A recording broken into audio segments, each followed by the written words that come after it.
에베소서 2장 3절 우리 죄의 욕심을 따라 지내며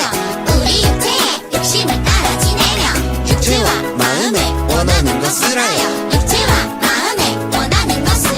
다른 이들과 같이 본질상 진노의 자녀이었더니 에베소서 2장 3절 우리 죄의 욕심을 따라 지내며 육체와 마음에 원하는 것을 하여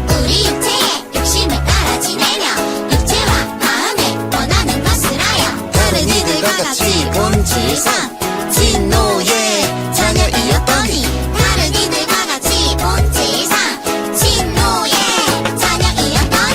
우리 죄의 욕심을 따라 지내며 육체와 마음에 원하는 것을 하여 다른 이들과 같이 본질상 진노의 자녀이었더니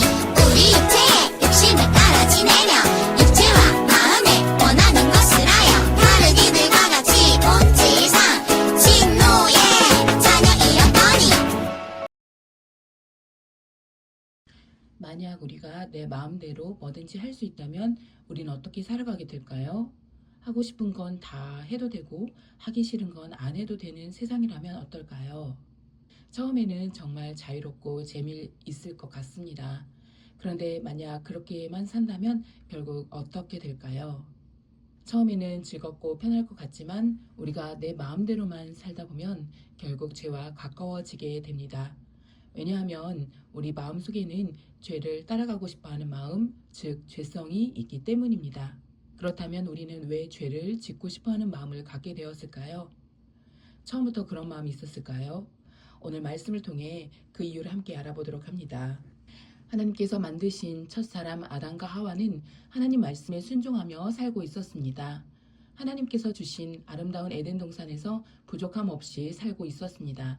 그런데 어느 날 뱀이 하와에게 다가와 속삭였습니다. 이 선악과를 먹으면 하나님처럼 될 수 있어. 정말 멋진 일이야. 하와는 그 말을 듣고 하나님께서 먹지 말라고 하신 말씀을 잊어버렸습니다. 선악과는 먹음직도 하고 보암직도 하고 지혜롭게 만들어줄 수 있을 것 같이 탐스러워 보였습니다. 하와의 마음속에 욕심이 생긴 것입니다. 결국 하와는 선악과를 따먹고 아담도 함께 먹게 되었습니다.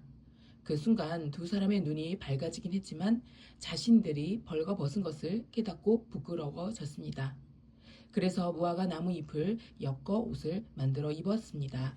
그리고 하나님이 동산에 오시는 소리를 듣자 두 사람은 두려워 나무 사이에 숨어 버렸습니다. 왜 그랬을까요? 하나님께 불순종한 죄가 두 사람의 마음에 부끄러움과 두려움을 가져다 주었기 때문입니다. 이것이 바로 죄가 세상에 들어온 첫 순간입니다. 이 일이 일어난 후 사람들은 더 이상 하나님의 뜻을 따라 살지 않게 되었습니다. 마음속에 죄를 따라가고 싶어하는 마음, 즉 죄성이 생겨나게 된 것입니다. 이러한 상태를 성경은 어떻게 말하고 있을까요? 오늘 챈트 말씀인 에베소서 2장 3절 하반절에서 이렇게 말씀하고 있습니다. 우리 육체의 욕심을 따라 지내며 육체와 마음에 원하는 것을 하여 다른 이들과 같이 본질상 진노의 자녀이었더니 아멘. 이 말씀처럼 사람들의 마음속에는 욕심이 있고 많은 사람들이 그 육체의 욕심을 따라 살아갑니다. 모든 사람은 태어날 때부터 죄성을 가지고 있기 때문에 본래 하나님의 진노를 받을 수밖에 없는 존재인 겁니다. 이것이 바로 성경이 말하는 본질상 진노의 자녀라는 뜻입니다. 그런데 이 욕심은 우리를 자꾸 죄 쪽으로 끌어갑니다. 이것은 마치 우리가 악의 에스컬레이터를 타고 있는 것과도 같습니다. 에스컬레이터는 우리가 가만히 서 있기만 해도 한 방향으로 계속 움직이죠. 악의 에스컬레이터에 탄 사람은 아무것도 하지 않아도 그냥 서 있기만 해도 점점 아래로 죄를 향해 내려가게 되는 것입니다. 가만히 있다고 제자리에 머물 수 있는 것이 아닙니다. 우리가 가만히 있으면 점점 하나님으로부터 멀어지고 죄와 가까워지게 됩니다. 우리 안에 있는 욕심은 우리를 하나님께 가까이 가게 하는 것이 아니라 하나님으로부터 멀어지게 만든다는 것을 꼭 기억해야 합니다. 그래서 우리는 가만히 서 있기만 해서는 안 됩니다. 깨어 있어야 합니다. 죄를 향해 움직이려는 마음과 욕심을 이기기 위해 우리의 마음을 단단히 지켜야 합니다. 왜냐하면 마귀는 언제나 우리를 죄로 끌고 가서 하나님과 멀어지게 하려고 하기 때문입니다. 그런데 여러분, 우리의 힘으로 이 죄성과 욕심을 이길 수 있을까요? 절대 이길 수 없습니다. 우리는 자꾸만 끌려가고 넘어지고 또 다시 실수합니다. 하지만 하나님은 우리를 그냥 내버려 두지 않으시고 우리가 죄의 문제를 이겨낼 수 있도록 도우시고 힘을 주셨습니다. 예수님이 이 땅에 오셔서 십자가를 지심으로 우리의 죄로 인한 심판의 문제는 해결되었지만 죄성은 아직 남아 있습니다. 그래서 우리는 천국에 갈 때까지 계속해서 죄성과 싸워야 합니다. 때로는 유혹 앞에 넘어지고 질 때도 있을 겁니다. 그러나 두려워할 필요는 없습니다. 우리가 계속해서 싸워 이겨낼 수 있도록 힘을 주시고 도와주시는 예수님이 계시기 때문입니다. 우리 마음속에 욕심이 생길 때마다 예수님을 의지하면 이겨낼 힘을 주십니다. 우리는 작은 욕심도 주의하며 예수님을 믿고 의지하며 끝까지 싸우며 거룩하게 살아야 합니다. 이제 우리에게는 소망이 있습니다. 우리가 예수님을 꼭 붙잡으면 우리는 죄의 유혹을 이기고 하나님의 자녀답게 살 수 있습니다. 예수님이 우리 죄를 대신 지시고 십자가에서 죽으시고 다시 살아나셨기 때문에 우리가 죄에서 벗어나 하나님의 자녀로 살아갈 수 있는 길이 열린 것입니다.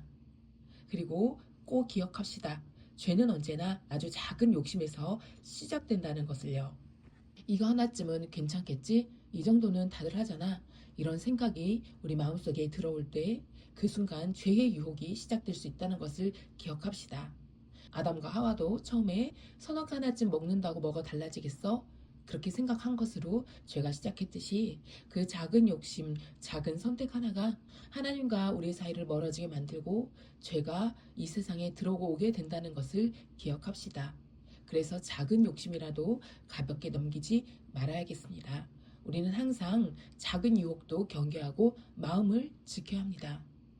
우리 항상 죄가 아닌 예수님을 바라보며 예수님 도와주세요. 죄를 따라가지 않게 해주세요. 라고 기도하며 예수님을 꼭 붙잡는 우리 모든 분들이 되기를 간절히 바랍니다. 우리는 우리 힘으로 죄의 유혹을 이길 수 없지만 예수님께서 함께 하시면 이길 수 있습니다. 그래서 예수님을 의지하고 예수님의 말씀을 마음에 새기며 하나님이 항상 기뻐하시는 삶을 작고 사소한 일에서부터 실천할 수 있는 우리 모두가 되기를 기도합니다. 함께 기도하겠습니다. 사랑의 예수님, 죄 많고 흠 많은 저희를 주님의 자녀로 삼아주셨음을 감사합니다. 저희의 죄로 주님 앞에 나오면 저희는 주님의 자녀가 될 자격이 전혀 없습니다. 저희의 죄는 너무나 이루 말할 수 없이 부끄럽고 주님 앞에 나서기 너무 두려울 만큼 저희는 주님 앞에 죄인입니다. 그런 저희를 예수님의 십자가의 보혈로 용서해 주시고 하나님과 무너진 담을 헐어주셔서 하나님의 참된 자녀가 되게 해주셨음을 감사합니다. 주님, 이제 기도합니다. 예수님의 십자가의 보혈을 의지합니다.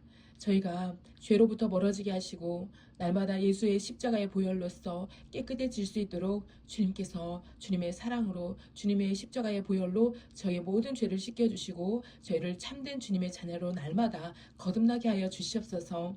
저희가 작은 욕심부터 경계하게 하시고 작다고 생각한 작은 욕심과 죄의 씨앗을 저희가 말끔히 제거하여 저희의 마음을 지키고 저희가 점점 죄로부터 멀어지며 선한 예수 그리스도를 닮은 참된 그리스도인이 될 수 있도록 주님 저희들을 날마다 변화시켜 주시옵소서. 감사드리오며 예수님의 이름으로 기도드립니다. 아멘.